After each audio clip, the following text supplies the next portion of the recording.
മഹ്ശറാവൻ സഭയിലെ ആളുകൾ ചുട്ടുപൊള്ളുന്ന വെയിലത്ത് നിൽക്കുമ്പോൾ അന്വേഷിക്കുകയാണ്, നരകമെങ്കിൽ നരകം, സ്വർഗമെങ്കിൽ സ്വർഗം. പക്ഷെ ഇവിടെ നിൽക്കാൻ സാധിക്കുന്നില്ല. കാരണം മടിയിൽ മാർബോണൈറ്റല്ല, മാർബിളല്ല, കുശനല്ല, പരമധാനിയല്ല, ഒരു മെത്തയുമില്ല. ചുട്ടുപൊള്ളുന്ന ചെമ്പാണ്. ആ ചെമ്പിന്റെ മുകളിൽ നിൽക്കുകയാണ് മനുഷ്യർ. ഒരു ചാണകത്തിൽ നിന്ന് കത്തിച്ചൊലിക്കുന്ന സൂര്യന് പാലക്കാട് ജില്ലയിൽ 3 വർഷം മുമ്പ് 2 മനുഷ്യന്മാർ വയലിൽ പണിയെടുക്കുന്ന 2 മനുഷ്യന്മാർ സൂര്യാഘാതമേറ്റ് മരിച്ചുവെങ്കിൽ 2013 ആയപ്പോഴേക്ക് സൂര്യാഘാതം ഒരു പ്രശ്നമല്ലാതെയായി മാറി. സൂര്യാഘാതം ഒരു വിഷയമല്ലാതെയായി മാറി. സൂര്യാഘാതം ഒരു ചർച്ചയല്ലാതെയായി മാറിയില്ലേ? പക്ഷേ ഇവിടെ ഇതാ ഒരു ചാണകലിൽ നിന്ന് സൂര്യൻ കത്തിച്ചൊലിക്കുകയാ.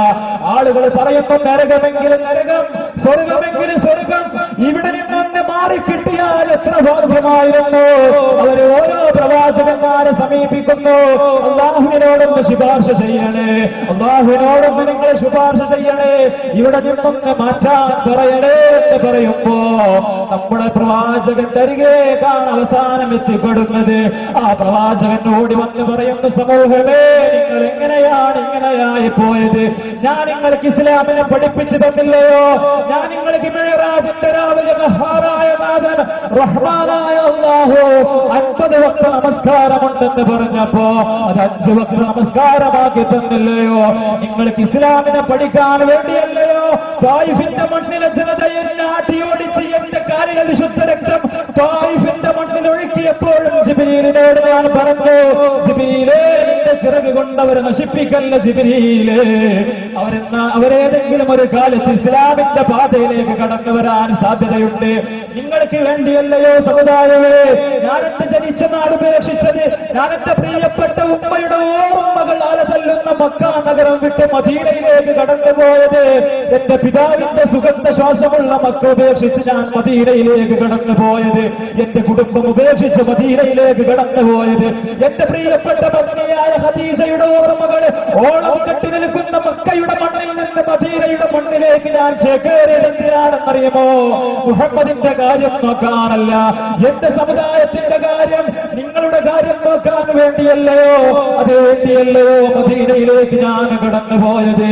ആ മദീനയിലെത്തിയിട്ട് ഞാൻ നിങ്ങൾക്ക് ഇസ്ലാമിനെ പഠിപ്പിച്ചു തന്നില്ലേ? ഇസ്ലാമിനെ പരിചയപ്പെടുത്തി തന്നില്ലേ? നിസ്കരിക്കണം എന്ന് കൽപ്പിച്ചു തന്നില്ലയോ? കാണിച്ചു തന്നില്ലയോ? എന്നിട്ടും എന്റെ സമുദായമേ, എന്തുകൊണ്ടാണ് നിങ്ങൾക്ക് ഹർഷണമേൽ ലഭിക്കാതെ പോയത്? എന്തുകൊണ്ടാണ് നിങ്ങൾക്ക് ഈ വെയിലത്ത് നിൽക്കേണ്ട ഗതി വന്നത്?